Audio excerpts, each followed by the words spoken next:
जय हिंद प्यारे बच्चों।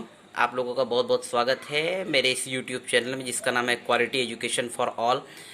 और बच्चों, मैं काफ़ी समय बाद आपसे मिल पा रहा हूँ। कारण है कि पिछले कुछ दिनों से मुझसे कुछ बच्चे लगातार इस बात पे प्रश्न पूछ रहे थे कि सर ये केमिकल इक्वेशन यानी रासायनिक समीकरण क्या होते हैं, और साथ ही साथ रासायनिक समीकरण को हम लोग संतुलित कैसे करते हैं, और एक संतुलित रासायनिक समीकरण में और असंतुलित रासायनिक समीकरण में यानी एक बैलेंस्ड केमिकल इक्वेशन में और एक अनबैलेंस्ड केमिकल इक्वेशन में क्या डिफरेंस होता है। तो मुझे लगा कि मुझे आपके इस डाउट को दूर करना चाहिए। बच्चों, ये जो मेरा टॉपिक है ये यूपी बोर्ड के बच्चे हों चाहे सीबीएसई बोर्ड के बच्चे हों, सभी के लिए बहुत ही इंपॉर्टेंट है। ये क्लास 10th की एनसीईआरटी बुक्स में आपको मिलेगा। तो चलिए हम लोग शुरू करते हैं। ठीक है बच्चों, एकदम आराम से मैं प्रोसीड करूंगा और आपको जहां जिस टॉपिक में दिक्कत होगी, जिस चीज़ को समझने में, आप रिवर्स करके वीडियो को देख सकते हैं। तो पहले हम बात करते हैं कि केमिकल इक्वेशंस हैं क्या। देखिए, आपको पता है जब भी कोई दो सब्सटेंस को आप मिक्सअप करते हो, सपोज करिए आपने यहाँ पे कार्बन लिया है और ऑक्सीजन लिया है। कार्बन और ऑक्सीजन को जब हम लोग मिलाते हैं तो हमारे पास क्या बनता है, CO2 यानी कार्बन डाइऑक्साइड।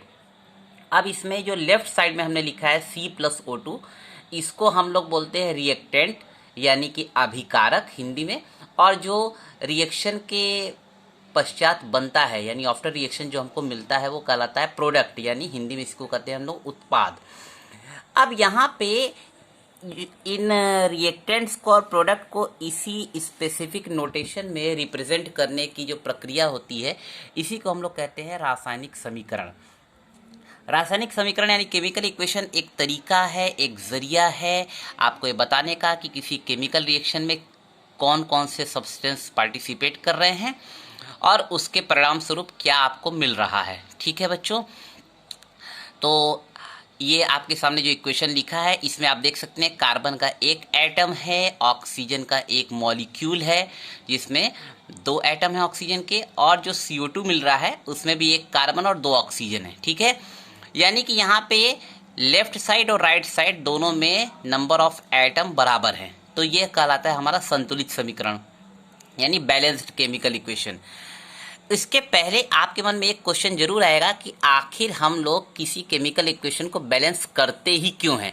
अगर हम बैलेंस न करें तो क्या दिक्कत होगी, यानी इंग्लिश में हम कहेंगे why do we balance a chemical equation.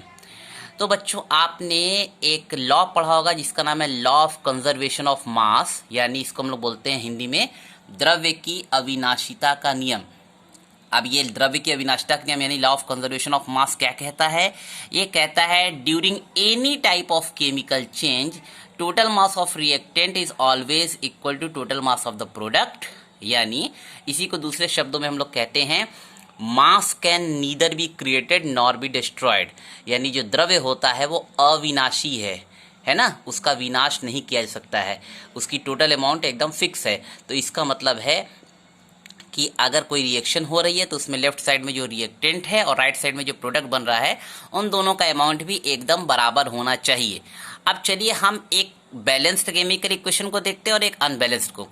जैसे मान लीजिए आपके सामने ये इक्वेशन लिखा है N2 + H2 gives NH3। N2 मतलब नाइट्रोजन गैस, H2 मतलब हाइड्रोजन गैस, और ये हो गई आपकी अमोनिया। अब यहाँ आप देखोगे कि यहाँ नाइट्रोजन का दो एटम है, हाइड्रोजन का दो एटम है लेफ्ट साइड में जिसको मैंने ग्रीन कलर से लिखा है, और यहाँ अमोनिया बन रही है जिसमें एक नाइट्रोजन और 3 हाइड्रोजन है। आपको लग रहा है कि ये बैलेंस है? बिल्कुल नहीं।